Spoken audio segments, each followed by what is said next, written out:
नमस्कार दोस्तों, स्वागत है आप सभी का बीएससी इंग्लिश क्लासेस में। आज हम पढ़ने वाले हैं सप्रसंग व्याख्या। आपके हिंदी के पेपर में प्रश्न क्रमांक 27 और प्रश्न क्रमांक 28 ये दो प्रश्न आएंगे सप्रसंग व्याख्या के। एक में आएगा पद्यांश को सप्रसंग व्याख्या में स्पष्ट कीजिए, दूसरा आएगा गद्यांश को करना है। ठीक है ना, दोनों होगा 6 मार्क्स का, मतलब 6 मार्क्स इसका हो गया, 6 मार्क्स इसका हो गया, दोनों मिला के हो जाएगा 12 मार्क्स का। तो आज का ये वीडियो इनडायरेक्टली होने वाला है पूरे 12 मार्क्स का, और मैं आपको एक एक पॉइंट बताने वाला हूं कि सप्रसंग व्याख्या कैसे करनी है। देखिए, सप्रसंग व्याख्या में सबसे पहले हमको प्रसंग लिखना होता है, तो मैं साथ साथ में पद्यांश को भी लेके चल रहा हूं और साथ में गद्यांश को भी लेके चल रहा हूं। एक साइड पद्यांश होगा, एक साइड गद्यांश होगा, दोनों को समझेंगे, दोनों का हम लोग फॉर्मेट देखेंगे। ठीक है ना। तो सबसे पहले बात यहां पे आती है, हमको लिखना पड़ता है प्रसंग। क्या लिखना पड़ता है? प्रसंग। देखिए, प्रसंग लिखने के लिए अगर आप कविता का प्रसंग लिखे, मतलब पद्य भाग का प्रसंग लिख रहे हो, तो आपको कविता का नाम याद होना चाहिए, कवि का नाम याद होना चाहिए। इसके बाद आपकी जो कविता या पाठ का कौन सा क्रमांक है वो आपको पता होना चाहिए, और इसके बाद जो पंक्ति दी हुई उस पंक्ति का मूल भाव क्या है वो अगर आपको पता हो गया तो आप प्रसंग अच्छे से लिख पाएंगे और इसके 2 मार्क्स पूरे कमा पाएंगे। तो हम यहाँ पे पद्यांश का प्रसंग लिखेंगे, यहाँ पे गद्यांश का प्रसंग लिखेंगे। देखिए, प्रसंग लिखने के लिए मैंने आपके लिए खाली जगह टाइप फॉर्मेट बनाया हुआ है, उस फॉर्मेट को आपको याद करना है और बीच बीच में जब खाली जगह भरना है। तो मैं यहाँ पे पहले फॉर्मेट, दोनों जगह पे फॉर्मेट लिख लेता हूं। देखिए, अभी मैंने यहाँ पे प्रसंग का जो है फॉर्मेट लिख लिया है, इसके बीच में जो खाली जगह है वो खाली जगह आपको भरना है। ये सेम टू सेम फॉर्मेट गद्यांश के भाग में भी आएगा। ठीक है ना। अभी खाली जगह में क्या क्या भरना है देखिए। सबसे पहले तो हम बात कर रहे हैं पद्यांश की, तो क्या लिखेंगे? प्रस्तुत पद्यावतरण। देखिए, यहां पे पद्यावतरण लिखा है ना, जब इसी फॉर्मेट को हम यहां पे लिखेंगे तो यहां पे आप क्या लिखेंगे?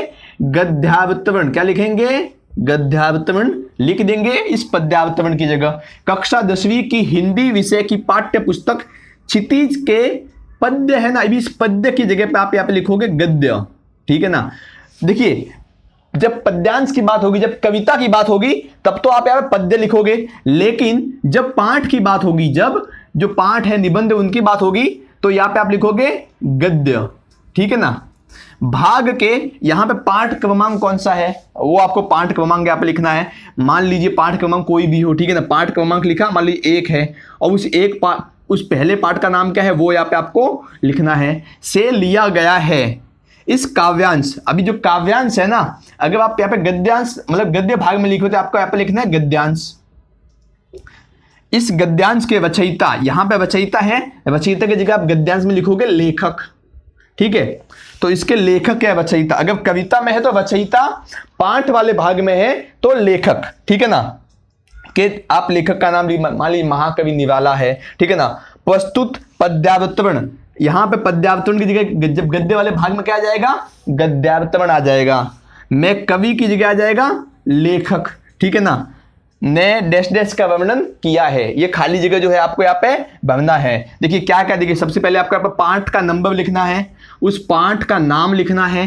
ठीक है ना। इसके बाद आपको यहाँ पे रचयिता, कवि या लेखक का नाम लिखना है। इसके बाद उस पाठ का भाव क्या है वो भाव आपको यहाँ पे लिखना है। तो इसमें आपका काम हो जाएगा। तो ये तो अभी हो गया प्रसंग का। ठीक है ना। सेम टू सेम जो पद्यांश का हमने लिखा वही गद्यांश का भी लिखना है। बस फर्क इतना है इसमें कि यहां पे जहां पे पद्यावतरण लिखा है वहां पे आपको गद्यावतरण लिखना है, यहां पे जहां पे पद्य लिखा है वहां पे आपको गद्य लिखना है, यहां पे जहां पे काव्यांश लिखा है वहां पे गद्यांश लिखना है, यहां पे जहां पे कवि लिखा है वहां पे लेखक लिखना है। मतलब कि सिर्फ छोटे मोटे चेंजेस है, बाकी तो पूरा का पूरा फॉर्मेट एकदम सेम है। वैसे मैंने नीचे डिस्क्रिप्शन में लिंक दिया हुआ है पीडीएफ का, वहां से जाकर आप डाउनलोड कर सकते हो ताकि आपको आसानी हो समझने में। ठीक है ना। तो पद्यांश हो गया, पद्यांश का प्रसंग हमने देख लिया, गद्यांश का भी प्रसंग हमने देख लिया। अभी प्रसंग के बाद सबसे बड़ी चीज आती है व्याख्या। क्या आती है? व्याख्या। व्याख्या में दोनों में ही एक जैसी व्याख्या है। क्या है? देखिए, अगर आप पद्य भाग में लिख रहे हो तो कवि लिखना, क्या लिखना? कवि लिखना, खाली जगह कवि का नाम आएगा। कवि मान लीजिए कवि वामधारी सिंह दिनकर है कि नहीं, अभी तो लेखक के रूप में आएगा, क्योंकि आपका रामधारी सिंह दिनकर का एक पाठ है, ठीक है ना, तो उसमें लेखक आएगा यहाँ पे। तो कवि, मान लीजिए महाकवि निराला, क्या महाकवि निराला कहते हैं कि, बस इतना लिखा। इसके आगे जो जो एक एक लाइन दी हुई है आपको पद्यांश में या गद्यांश में, उसको एक एक लाइन को समझाते अच्छे से जाना है। कैसे समझाना है, हम भी आगे उदाहरण लेके आपको समझाने वाले हैं अच्छे से, ठीक है ना। ये हो गया। अब इस व्याख्या अगर गद्यांश में करनी हो तो कैसे करेंगे, तो लिखेंगे व्याख्या और लिखेंगे कि लेखक, लेखक का आप मान लीजिए मुंशी प्रेमचंद कहते हैं कि, क्या कहते वो आपको यहाँ पे लिखते जाना है, अच्छे से व्याख्या करनी है, ठीक है। प्रसंग हो गया, व्याख्या हो गया। अभी इसके बाद तीसरा सबसे बड़ी बात आती है विशेष। विशेष में हमको क्या लिखना है, तो देखिए विशेष के लिए मैंने कुछ ऐसे कॉमन पॉइंट निकाल के रखे हैं, वो कॉमन पॉइंट आप सभी जगह पे अप्लाई कर सकते हो। उन कॉमन पॉइंट में आपको मतलब कैसा भी आए, कैसा भी काव्यांश आ जाए, कैसा भी गद्यांश आ जाए, आप उसमें उन कॉमन पॉइंट को सभी जगह पे अप्लाई कर सकते हो। तो कौन कौन से कॉमन पॉइंट देखिए, जब आप विशेष लिखने जाओगे तो विशेष लिखिए। विशेष लिखने के बाद यहां पे आप सबसे पहला पॉइंट क्या लिखेंगे, भाषा शैली प्रभावशाली है। देखिए हर कवि, हर लेखक की जो भाषा शैली होती है वो तो प्रभावशाली ही है, इसीलिए आपकी बुक में दिया हुआ है। तो आप क्या लिखोगे, भाषा शैली प्रभावशाली है, या फिर ऐसा लिख सकते हो प्रस्तुत पद्यावतरण में, या फिर अगर पद्य पद्यावतरण में, अगर गद्य तो प्रस्तुत गद्यावतरण की भाषा शैली। नहीं तो आप ऐसा भी लिखेंगे तो चलेगा, भाषा शैली प्रभावशाली है, ठीक है। पहला पॉइंट हो गया। ये पॉइंट हर किसी में कॉमन है, सब में ये पॉइंट आ जाएगा। इसके बाद इसमें जो हम हिंदी बोलते हैं ना, हिंदी जो लिखते हैं, हिंदी में कौन सी बोली लिखते हैं, शुद्ध खड़ी बोली या खड़ी बोली जो है भाषा का उपयोग होता है। तो हम क्या लिखेंगे, खड़ी बोली भाषा का प्रयोग हुआ है, ठीक है। तो ये पॉइंट लिखा, खड़ी बोली भाषा का प्रयोग हुआ है। दूसरा पॉइंट ये हो गया। तीसरा पॉइंट आप ये लिखो कि शब्द शक्ति कौन सी। अभी शब्द शक्ति पहचानेंगे कैसे, देखिए शब्द शक्ति जो है ना, दो पॉइंट तो कॉमन से हो गए। तीसरा पॉइंट थोड़ा सा अलग हटके होगा, मतलब हटके होगा। तीसरा पॉइंट कैसे हटके होगा, क्योंकि जो शब्द शक्ति है वो उसको थोड़ा पहचानना पड़ेगा कि भाई आपका जो वाक्य है उसमें शब्द शक्ति कैसी है। तो शब्द शक्ति कैसे पहचानेंगे, बहुत सिंपल है पहचानने के लिए। देखिए शब्द शक्ति जो है 3 प्रकार की होती है। पहली शब्द शक्ति होती है अभिधा, दूसरी शब्द शक्ति होती है लक्षणा, तीसरी शब्द शक्ति होती है व्यंजना। ये 3 प्रकार की शब्द शक्ति होती है।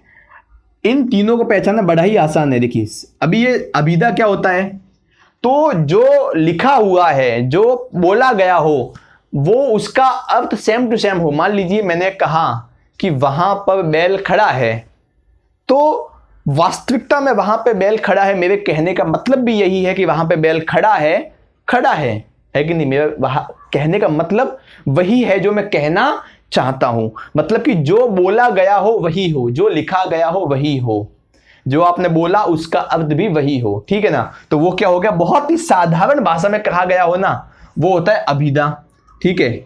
इसके बाद आता है लक्षणा, जहां पे आपको लगे कि भाई किसी लोकोक्ति का प्रयोग हुआ है, किसी मुहावरे, किसी कहावत, किसी वाक्य का प्रयोग हुआ है। मान लीजिए जैसे कि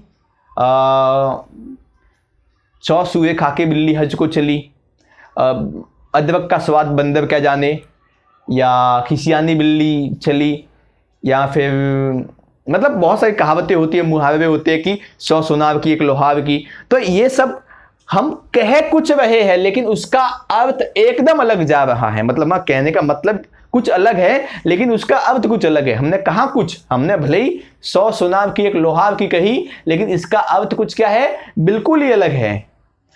हम ये भी जैसे काला अक्षर भैंस बराबर होता है क्या, नहीं होता ना, लेकिन हमने कहा कुछ अलग, मतलब अनपढ़। इसका मतलब काला अक्षर भैंस बराबर अनपढ़, उसको पढ़ना नहीं आता, ये इसका मतलब हुआ। मतलब कहा हमने कुछ, उसका अर्थ बिल्कुल अलग, तो उस समय क्या हो जाता है, लक्षणा शब्द शक्ति हो जाता है, ठीक है ना। तीसरा है व्यंजना। ये 3 शब्द शक्ति आपको याद रखनी बड़ी आसान है, आपको ये बहुत हेल्प करेगी। व्यंजना, व्यंजना मतलब जहां पे व्यंग की भाषा में बात की गई हो, कहाँ पे, जहां पे व्यंग की भाषा में, कभी व्यंग मान टोंट कहते हैं, जो टोंट मारी इसको, है कि नहीं, टोंट। हाँ, जहां पे व्यंग की भाषा में बात की गई हो ना, उसको व्यंजना कहते हैं। वैसे ये जो है हम बहुत डिटेल में पढ़ सकते हैं, कभी भी इसकी 1-1.5 घंटे क्लास हो सकती है, लेकिन भाई अभी तो हमें थोड़ा सा लिखने के लिए चाहिए, तो जल्दी जल्दी मैं आपको बता देता हूँ। तो जहां पे व्यंग की भाषा में बात की गई हो कि देखो देखो कितने महान लोग हैं।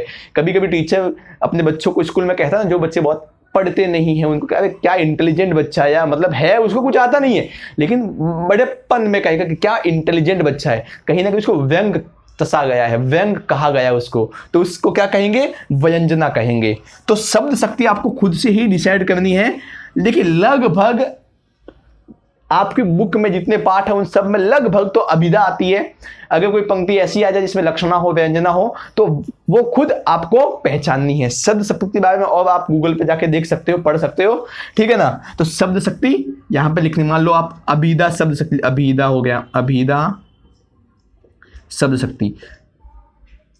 अगर आप ऐसा लिखोगे ना, अभिधा शब्द शक्ति, ठीक है ना, आप अगर ऐसा लिखोगे तो सामने टीचर पढ़ने क्योंकि बच्चे को क्या ग्रामर आता है हिंदी का, बड़ा अच्छा आता है, क्या व्याकरण आता है, मस्त आता है, लेकिन तो अच्छा मार्क्स देगा। ये 3 चीज तो आपको कॉमन लिखनी है हर किसी में। 2 चीज तो आप सब में लिखिए, एक जैसी है, किसी ने कोई बदलाव नहीं करना।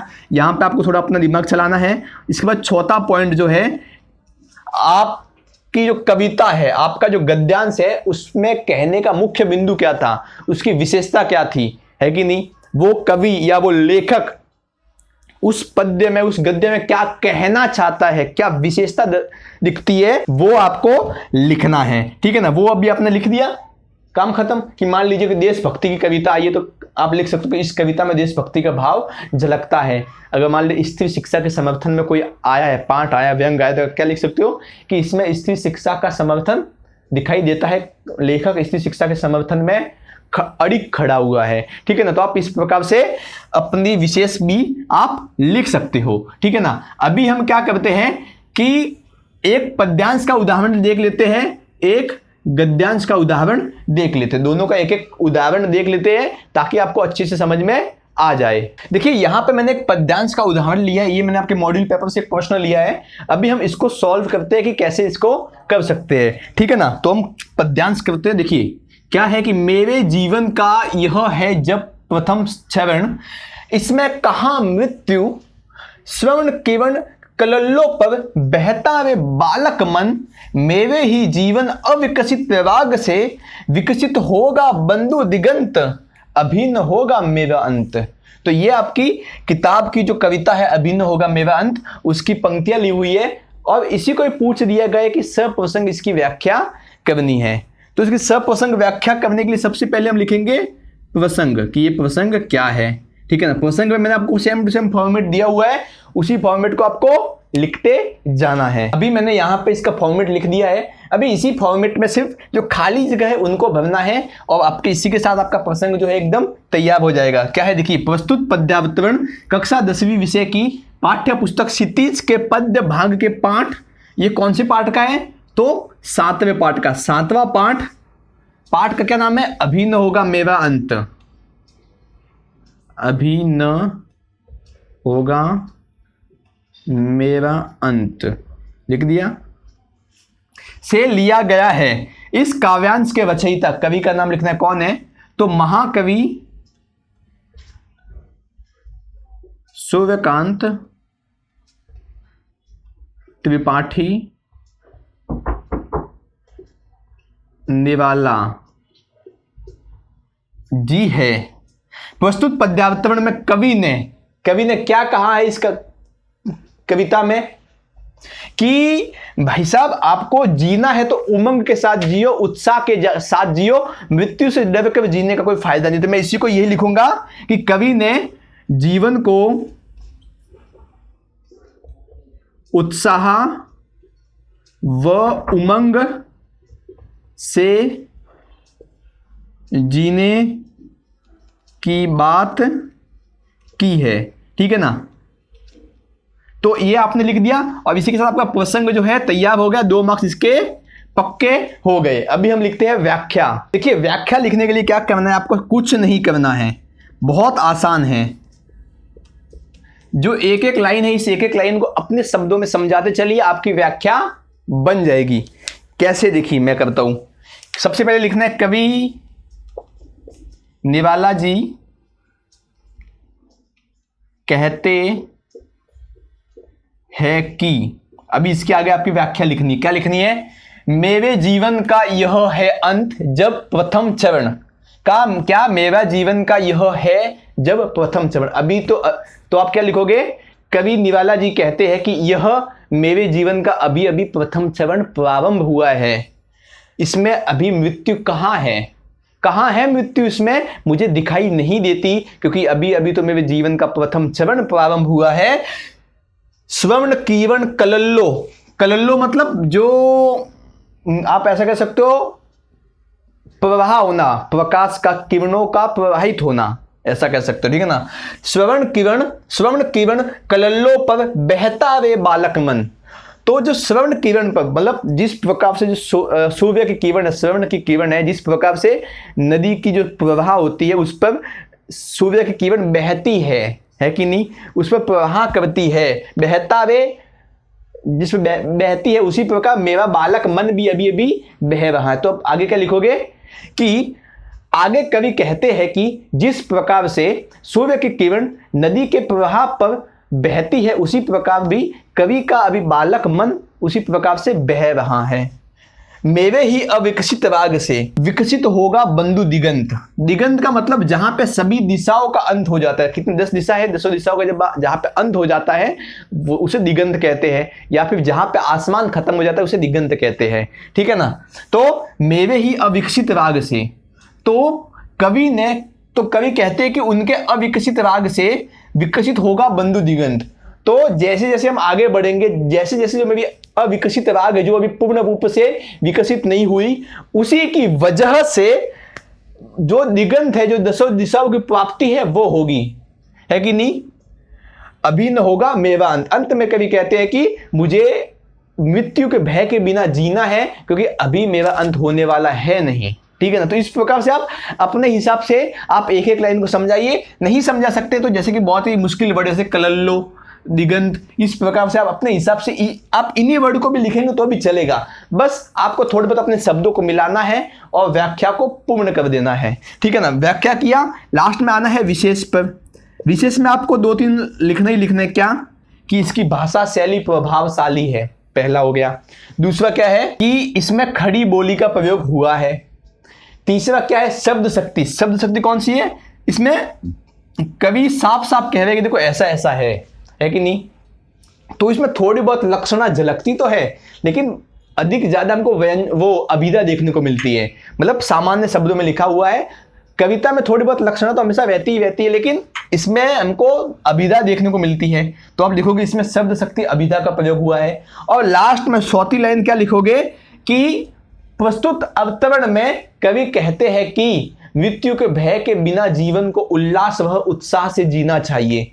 4 पॉइंट आपने लिख दिया, आपका ये पद्यांश खत्म। आपको 6 में से कम 5.5 तो आराम से ही मिल जाएंगे। वैसे मैंने नीचे पीडीएफ दी हुई, इसमें ये पूरा फॉर्मेट मैंने आपको अच्छे से समझाया हुआ है। ये हमने पद्यांश समझ लिया, अभी हम एक गद्यांश देख लेते हैं। अभी हम एक गद्यांश को ले लेते हैं। मैंने एक गद्यांश को लिखा है जो मैंने आपके मॉडल पेपर से ही लिया है, और उसका प्रसंग का जो मैंने आपको मॉडल दिया था वो मैंने पहले से लिख के रखा है फॉर्मेट, ठीक है ना। क्या है देखिए, मान लीजिए कि पुराने जमाने में भारत की एक भी स्त्री पढ़ी लिखी न थी, न सही।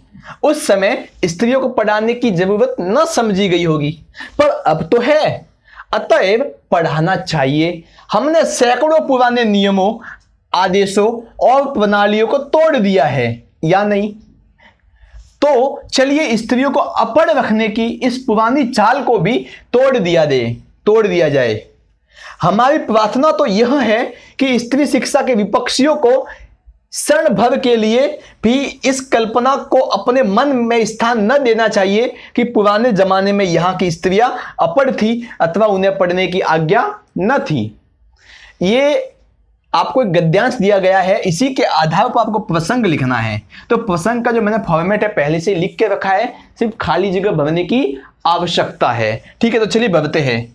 तो प्रस्तुत गद्यावतरण में कक्षा 10वीं की हिंदी विषय की पाठ्य पुस्तक क्षितिज के गद्य भाग के पाठ क्रमांक, ये पाठ क्रमांक 13 है। इस पाठ का नाम क्या है? स्त्री शिक्षा के कुतर्कों, स्त्री शिक्षा के विरोधी कुतर्कों का खंडन। इस पाठ का नाम स्त्री शिक्षा के विरोधी कुतर्कों का खंडन, ठीक है ना। खंडन पाठ से लिया गया है। इस गद्यांश के लेखक महावीर प्रसाद द्विवेदी जी है। इसमें लेखक स्त्रियों के बारे में कहते थे, इसमें लेखक स्त्री शिक्षा का समर्थन करते हुए कहते हैं कि भले ही पुराने जमाने में स्त्रियों को पढ़ाने की चाल न रही हो, किंतु आधुनिक समय के हिसाब से स्त्रियों को पढ़ाना चाहिए, और लेखक इसका समर्थन भी करते हैं। ये आपने लिख दिया, ठीक है। इसके बाद आपको लिखनी है व्याख्या। देखिए व्याख्या जो है, जब हम लोग पद्यांश वाला भाग करते हैं, कविता वाला लिखते हैं, उसमें आपको थोड़ी व्याख्या लिखने में थोड़ी समस्या हो सकती है, लेकिन इसमें आपको व्याख्या लिखने में कोई समस्या नहीं होगी, क्योंकि आप पे कोई उटपटा शब्द नहीं मिलेगा। भले ही आप ऐसा लिखिए कि लेखक महावीर प्रसाद द्विवेदी जी कहते हैं कि भारत की एक भी स्त्री पढ़ी लिखी न थी पुराने जमाने में, तो कोई बात नहीं ना, किंतु अभी तो स्त्रियों को पढ़ाने की आवश्यकता है। उस समय मतलब पुराने जमाने में स्त्रियों को पढ़ाने की जरूरत न समझी गई होगी, इसीलिए स्त्रियों को पढ़ाया नहीं गया होगा, किंतु इस समय तो पढ़ाने की आवश्यकता है, इसीलिए स्त्रियों को पढ़ाना चाहिए। हमने सैकड़ों पुराने नियमों, आदेशों और प्रणालियों को तोड़ दिया है या नहीं? तो लेखक कहते हैं कि हमने कई प्रकार के पुराने नियमों, आदेशों को तोड़ दिया है, तो क्या हम इस एक नियम को, इस एक चाल को तोड़ नहीं सकते? इसको अवश्य तोड़ना चाहिए और स्त्रियों को शिक्षा देने का हक भी देना चाहिए। तो चलिए स्त्रियों को अपढ़ रखने की इस पुरानी चाल को भी तोड़ दिया जाए, और हमारी प्रार्थना तो यह है कि स्त्री शिक्षा के विपक्षियों को क्षण भर के लिए भी इस कल्पना को अपने मन में स्थान न देना चाहिए कि पुराने जमाने में यहाँ की स्त्रियां अपढ़ थी अथवा उन्हें पढ़ने की आज्ञा न थी।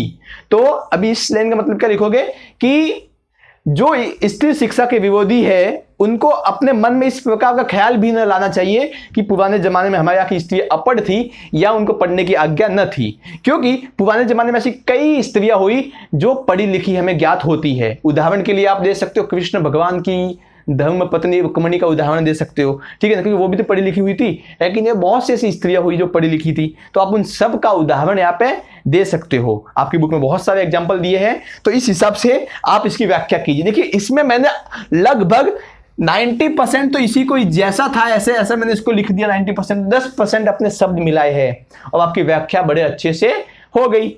तो भाई इसमें तो जो लिखा है वही लिखना है ना, जो है इसमें तो वही लिखना है। कहीं बाहर का लिखना है क्या? नहीं लिखना। कोई दूसरा शब्द लिखना है क्या? नहीं लिखना। इतना आसान है। इसके बाद व्याख्या के बाद बारी आती है विशेष की। तो विशेष तो मैंने आपको 4 पॉइंट दिए हुए, सब में एक जैसे लिखना है। तो इसमें जो है वो भाषा शैली प्रभावशाली है, ठीक है, पहला पॉइंट हो गया। क्या? भाषा शैली प्रभावशाली है। दूसरा पॉइंट हो गया शुद्ध खड़ी बोली का प्रयोग किया गया है, ठीक है ना। तीसरा पॉइंट हो गया शब्द शक्ति। तो इसमें कहीं ना कहीं व्यंजना जो है देखने को मिलता है कि नहीं, लेकिन हम इसमें अभिधा ही लिखेंगे। बड़ा सिंपल सादे शब्द में कहा है तो इसमें अभिधा शब्द शक्ति का प्रयोग हुआ है। और चौथा इसका क्या, इसकी विशेषता क्या है? तो इस उपयुक्त अवतरण में लेखक कहते हैं कि हमें स्त्रियों को पढ़ाने का अवसर देना चाहिए। पुराने जमाने के रीति रिवाजों को छोड़कर आधुनिक समय के हिसाब से, आधुनिक समय के अनुसार स्त्रियों को पढ़ाने की आवश्यकता है। तो इस प्रकार से लेखक इसके बारे में कहते हैं। ये लिख दिया। ये 4 पॉइंट आप लिख देंगे आराम से। 12 में से आपको 11, 11.5 मार्क्स तो, मतलब 6 में से 5.5, 6.5 मार्क्स तो मिल जाएंगे, ठीक है ना, क्योंकि 12 मार्क्स दोनों का, गद्यांश और पद्यांश दोनों को मिला के 12 मार्क्स होता है, ठीक है ना। तो आप 5.5 इसमें, 5.5 इसमें, 11 मार्क्स दोनों के मिला के हो गए, ठीक है। तो इतना बड़ा ही सिंपल है, बड़ा ही सिंपल है। देखिए जैसे कि कविता, जब हम पद्यांश लिखेंगे तो कविता में जैसे कि तुलसीदास की कविता हो गई या फिर सूरदास की जो पंक्ति है वो हो गई, तो उसमें हम क्या लिखेंगे? अवध मिश्रित भाषा या अवध मिश्रित हिंदी, ऐसा भी आप लिख सकते हो, ठीक है ना। अंत में जाते जाते मैं आपसे एक बात कहना चाहूंगा कि हमारी जो हिंदी की सीरीज चल रही थी, इस वीडियो के साथ ही वो हिंदी की सीरीज हो जाती है खत्म, समाप्त हो जाती है। अगर इसके अलावा अगर आपको पूरी हिंदी सीरीज में कोई भी डाउट हो तो आप हमें कमेंट में बताइए, टेलीग्राम पे बताइए, हम आपकी उन स्पेशल डाउट के ऊपर आपका स्पेशल वीडियो बनाएंगे और आपके सभी डाउटों को क्लियर करेंगे। लास्ट में मैं एक और बात कहना चाहूंगा कि क्या आप हिंदी का टेस्ट देना चाहोगे? मैं सोच रहा था कि आपके जो हिंदी का टेस्ट है, जो एमसीक्यू हो गया, एक वाक्य हो गया, खाली जगह हो गई, इन सब का मैं आपका टेस्ट लूं, इस प्रकार से मैं कुछ सोच रहा था। तो क्या आप हिंदी का टेस्ट देना चाहोगे? आप मुझे कमेंट में हाँ या ना में बताइए। अगर ज़्यादा हाँ हुए तो मैं अवश्य ही आपके हिंदी का टेस्ट का प्रबंध करूंगा और बहुत ही अच्छे से ऑनलाइन टेस्ट होगा। कोई आपको हाथ से लिखना नहीं पड़ेगा कागज पे, बड़ी शालीनता ढंग से टेस्ट लिया जाएगा। ठीक है, तो आज के लिए बस इतना ही। मिलते हैं अगले वीडियो में। सामाजिक सीरीज चल रही है ना, तो मिलते हैं सामाजिक की सीरीज में। धन्यवाद।